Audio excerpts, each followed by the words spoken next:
what's up, everybody? It's your boy Evan on Evan 67 Vlogs. I gotta work on that. So, uh, quick little background about 67 Vlogs. 67's always kind of been like my lucky number, and when I was a kid and I used to get on the like the motocross or the ATV off-road Fury games, I'd always make my number 67. I don't know why. I just thought it always flowed with my name and it looked cool. I thought the number looked cool. So it's always just kind of been my number. So Evan 67 Vlogs it is. But that's a quick little background story on that. We're going to get into this video now. Same day as the last video you guys saw. It was just a quick little wallet start video. But we're going to dive into basically getting this 650 pulled apart. We already verified that it starts, which is awesome news. Just like that. She kicks over and she wants to run, guys. It's so awesome. I am so excited about this ski. Should be a lot of fun this summer. Did a little bit of research as far as what's been done to it. It's got this crazy extended ride plate on the back, which I think would be pretty good for especially a guy of my size. Help me get some traction. And then it also has a R&D intake rate, and my buddy that's the jet ski guru that actually built my super jet told me it looks like it's got a Solus prop in it too. So I'm curious to see what kind of prop it is when we start actually getting out and riding it and feeling it out. If it's got a bunch of bottom end or top end, that'll kind of help us figure out what's set up in this thing. But instead of talking about that for hours and hours and hours, let's get into the first steps of getting this thing taken apart.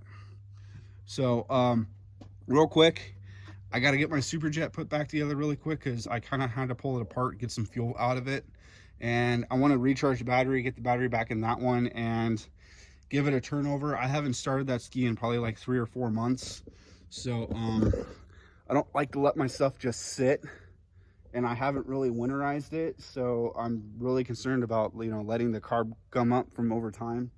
So I want to try and run some fuel through the carb, and just keep it fresh for this coming summer. So we're going to do that real quick, and we'll be right back.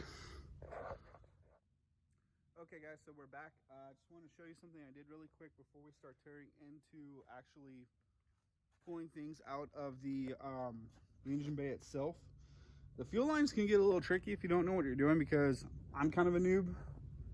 I don't remember these things as well either. I kind of redid the fuel lines on one of my skis once years ago, and I had some help from my buddy that knows these a lot better than I do, and I'm learning, and the more I do it, the more I'll pick it up and understand it better later on. Like I said, this is my third 650.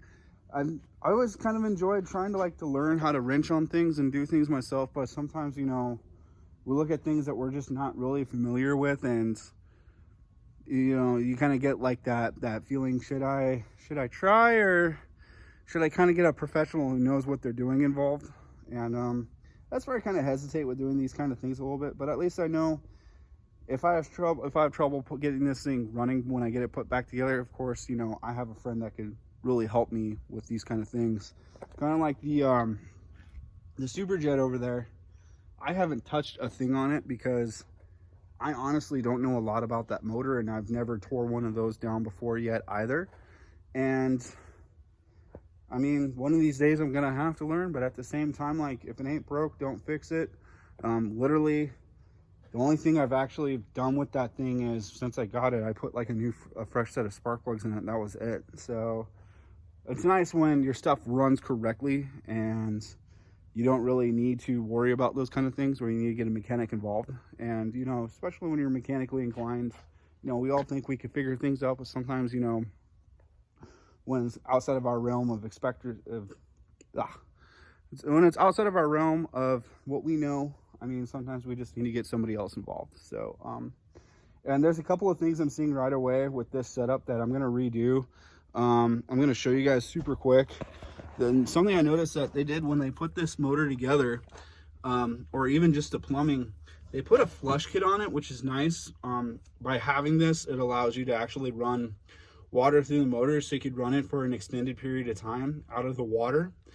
And it basically allows you just to run water through the cooling ports on the motor, so that way you could run it for a minute or two and just kind of get it up to operating temperature and making sure it's good.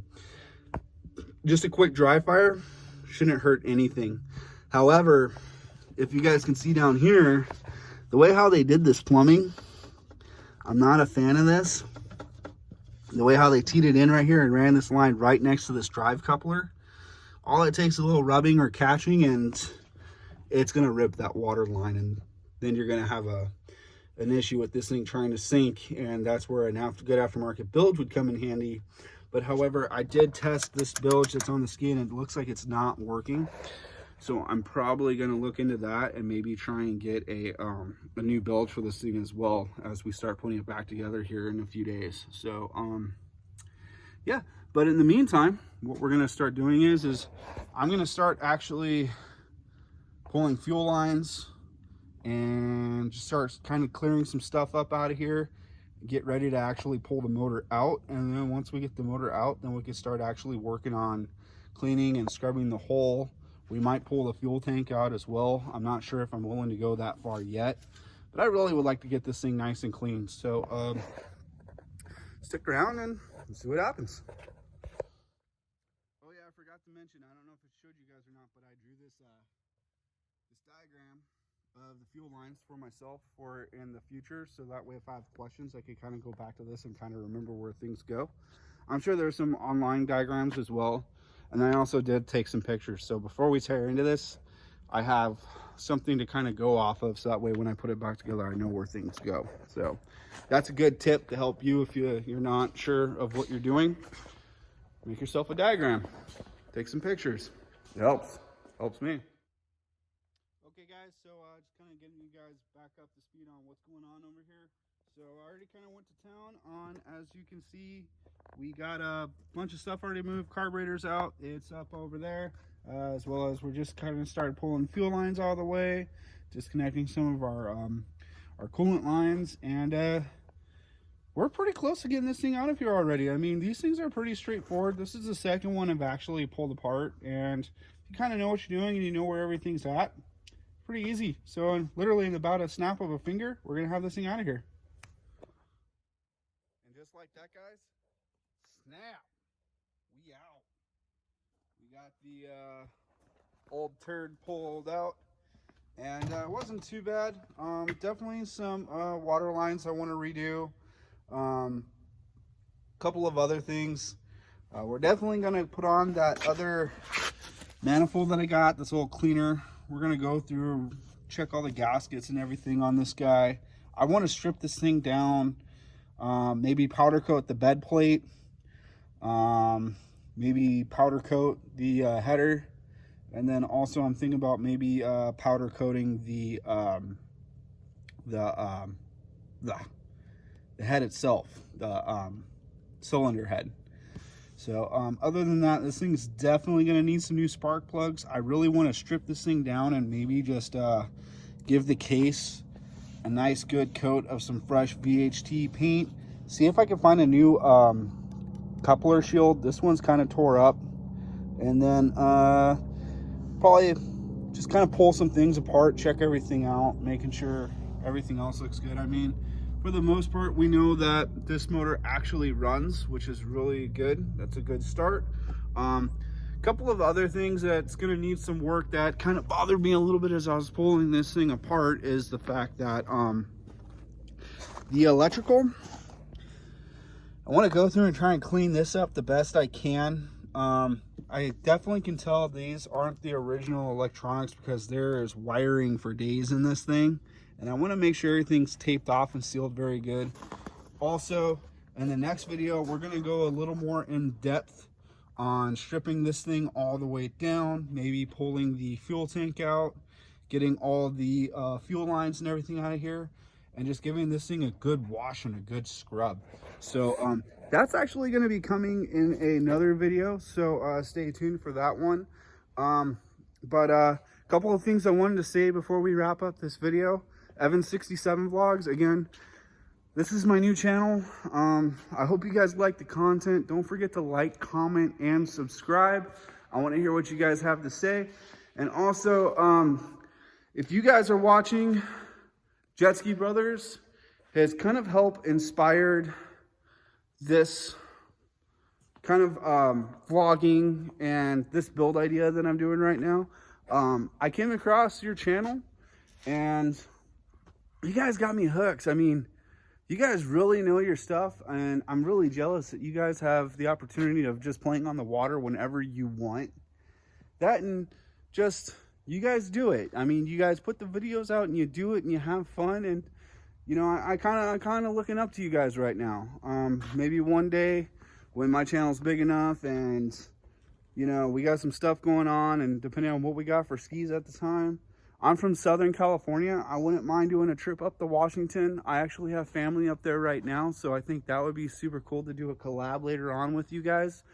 But I just want to give a shout out to Jet Ski Brothers. They helped inspired and motivate me to want to do this channel and do this kind of stuff. Again, I'm not going to be doing solo jet ski stuff on this channel, guys, but this is just something that's kind of getting me started and going from there. I have another YouTube channel, which is Savage New Edge TV, which is taking some work getting this channel going too. So I might do some stuff with this car on this channel as well. This is my 99 Mustang Cobra clone. That is eventually going to be getting a 5.0 liter Coyote motor when I ever get the time and the money around to doing that. But in the meantime, we're doing this, kind of having fun with it. I'm learning a lot of things. This is the furthest, I think, in depth I've really got with a teardown with a 650. I mean, I've had a motor out before, but I don't think I've really gone this far with tearing stuff apart. And got a lot ahead of me, and this is going to be fun. So again, guys, stay tuned for the next video. And again, thank you guys, Jet Ski Brothers. If you guys haven't checked out their channel, check out their channel. They do a lot of cool, crazy jet ski swaps, and they're entertaining. Check them out, guys. So yeah, we'll see you later. Vlog out.